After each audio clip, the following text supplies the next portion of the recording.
कभी सोचा है कि एक छोटी सी माइक्रोस्कोपिक कोशिका को आखिर ये कैसे पता चलता है कि जिंदा रहने के लिए उसे एग्जैक्टली क्या बनाना है? तो चलिए आज की इस चर्चा में इसी की गहराई तक जाते हैं। सोचिए, ये एक ऐसी अद्भुत फैक्ट्री है जो आपके शरीर की हर एक कोशिका के अंदर बिना रुके हर पल काम कर रही है। आज का हमारा ब्लूप्रिंट बिल्कुल क्लियर है। हम शुरुआत करेंगे जीवन के सबसे बेसिक रूल यानी सेंट्रल डॉगमा से। फिर हम द जेनेटिक कोड को डिकोड करेंगे, द प्रोटीन फैक्ट्री के अंदर झांकेंगे और आखिर में देखेंगे gene regulation, specifically lac operon को। तो चलिए सीधे अपने पहले सेक्शन पर आते हैं, सेंट्रल डॉगमा।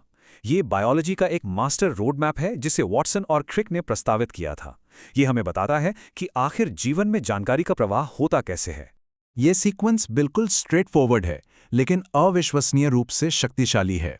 डीएनए, जो हमारा मास्टर टेक्स्ट है, वहां से ये एन्क्रिप्टेड जेनेटिक जानकारी एक मैसेज के रूप में आरएनए तक पहुंचती है, और फिर ये आरएनए उस जानकारी को फिजिकल प्रोटीन्स में बदल देता है। बस यही वो नींव है जिस पर पूरी की पूरी बायोलॉजी टिकी हुई है। अब बढ़ते हैं सेक्शन 2 की तरफ, द जेनेटिक कोड। यहां सबसे माइंड ब्लोइंग बात यह है कि वो आरएनए मैसेज असल में एक ऐसी स्पेसिफिक लैंग्वेज में लिखा होता है जिसे हमारी कोशिकाएं आसानी से पढ़ और समझ सकती हैं। इसे एक अल्टीमेट ट्रांसलेशन डिक्शनरी की तरह सोचिए। जेनेटिक कोड वो सख्त नियम है जो ये तय करता है कि एमआरएनए के अंदर जो न्यूक्लियोटाइड का सीक्वेंस है वो आखिर प्रोटीन्स के स्पेसिफिक अमीनो एसिड सीक्वेंस में कैसे ट्रांसलेट होगा। लिटरली ये प्रकृति की अपनी खुद की कोडिंग भाषा है। तो अब सवाल आता है कि इस गणितीय भाषा में शब्द कितने हैं? एग्जैक्टली 64। यहाँ 4 अलग अलग न्यूक्लियोटाइड बेस होते हैं और वे हमेशा 3 के ग्रुप्स में आते हैं, जिन्हें हम ट्रिपलेट्स कहते हैं। इस वजह से कुल 64 यूनिक कोड्स या कोडॉन बनते हैं। और यकीन मानिए, जीवन के सारे जरूरी प्रोटीन कंपोनेंट्स बनाने के लिए ये संख्या काफी से ज्यादा है। इस कोड के कुछ अपने सख्त नियम हैं। पहला, जैसा हमने देखा, ये हमेशा ट्रिपलेट्स में होते हैं, यानी 3 बेस से मिलके बनते हैं। दूसरा, ये बिल्कुल असंदिग्ध या अनएम्बिग्यूअस हैं। इसकी गारंटी है कि एक स्पेसिफिक कोड सिर्फ और सिर्फ एक ही अमीनो एसिड बनाएगा। लेकिन ये अबहासित या डीजेनरेट भी होते हैं, मतलब एक ही अमीनो एसिड के लिए एक से ज्यादा कोड्स भी हो सकते हैं। सबसे हैरान करने वाली बात पता है क्या है? ये कोड्स सार्वभौम हैं। बैक्टीरिया से लेकर इंसान तक सब में ऑलमोस्ट एक जैसे। और हाँ, इनमें कोई कॉमा नहीं होता। इन्हें बिना रुके लगातार पढ़ा जाता है। जैसे किसी भी फैक्ट्री लाइन में स्पष्ट सिग्नल्स चाहिए होते हैं ना, यहाँ AUG बिल्कुल वैसा ही एक स्टार्ट बटन है। ये प्रोसेस को शुरू करता है और मिथियोनिन नाम के अमीनो एसिड को कोड भी करता है। दूसरी तरफ हमारे पास हैं UAA, UAG और UGA। ये बेसिकली मशीनरी के स्टॉप सिग्नल्स हैं। इनका काम है प्रोडक्शन को रोकना, इसलिए ये किसी भी अमीनो एसिड को कोड नहीं करते। ओके, चलिए अब हम सेक्शन 3 यानी द प्रोटीन फैक्ट्री में एंटर करते हैं।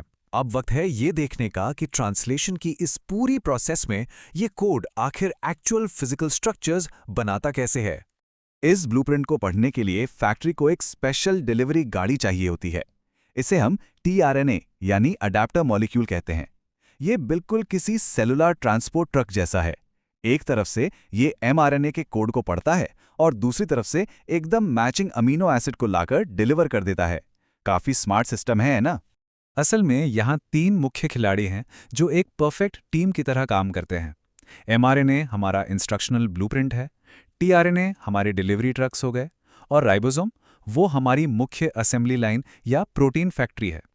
इस राइबोसोम के अंदर 2 हिस्से होते हैं, एक छोटी और एक बड़ी उपिकाई, और इनके अंदर होती हैं P और A साइट्स, जहां ये सारे अमीनो एसिड्स आकर आपस में जुड़ते हैं। अब ये actual production process in 4 logical steps में होती है। सबसे पहले tRNA चार्ज होता है, जहां ATP का यूज करके एमिनो एसिड्स एक्टिव हो जाते हैं। उसके बाद होता है इनिशिएशन या प्रारंभन, जब राइबोसोम जाकर AUG स्टार्ट कोडॉन से जुड़ जाता है। फिर आता है इलॉन्गेशन या दीर्घीकरण, जहां पेप्टाइड बॉन्ड बनते हैं और ये चेन लंबी होती चली जाती है।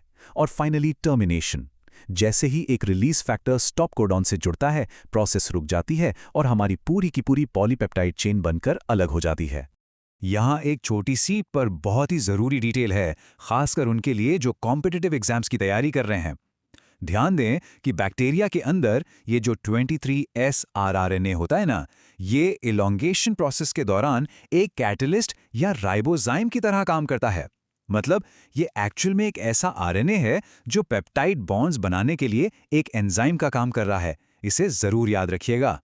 सो फैक्ट्री बन गई, चल भी रही है, लेकिन अब आते हैं हमारे आखिरी सेक्शन पर, जीन रेगुलेशन। फैक्ट्री चाहे कितनी भी एडवांस्ड हो, उसे चलाने के लिए एक मैनेजमेंट सिस्टम तो चाहिए ही ना, जो ये तय करे कि आखिर कब, कहां और कितने प्रोटीन्स बनाने हैं। और यही एंट्री होती है लैक ओपेरॉन की।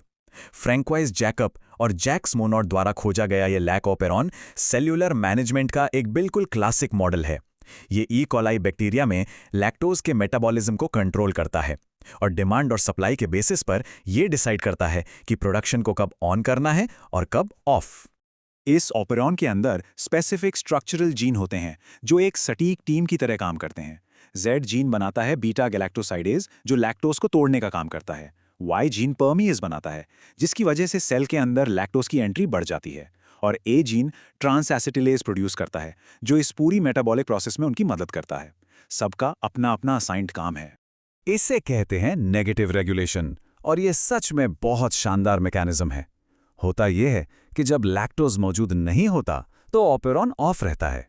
एक दमनकारी या रिप्रेसर कार के ब्रेक की तरह काम करता है और ऑपरेटर से जुड़कर आरएनए पॉलीमरेज को आगे बढ़ने से रोक देता है। लेकिन जैसे ही लैक्टोज आता है, गेम चेंज हो जाता है। लैक्टोज खुद एक चाबी या इंड्यूसर बन जाता है। वो उस रिप्रेसर से जुड़कर उस ब्रेक को हटा देता है और बस फैक्ट्री का स्विच वापस ऑन हो जाता है। तो सेल्यूलर फैक्ट्री और इसके जीन नियंत्रण के इस शानदार सिस्टम को समझने के बाद क्या आपके दिमाग में भी ये सवाल आ रहा है, क्या इन बेसिक जेनेटिक कोड्स को डिकोड करना ही वो पहला कदम था जिसने ह्यूमन जीनोम प्रोजेक्ट को मुमकिन बनाया, या फिर डीएनए फिंगरप्रिंटिंग के जरिए अपराधियों को पकड़ने का रास्ता खोला? सच कहूं तो बायोलॉजी की इस दुनिया में हम जितना गहराई में जाते हैं, रहस्य उतने ही दिलचस्प होते जाते हैं। आगे भी ऐसे ही सीखते रहिए और अपनी इस जिज्ञासा को हमेशा जिंदा रखिए।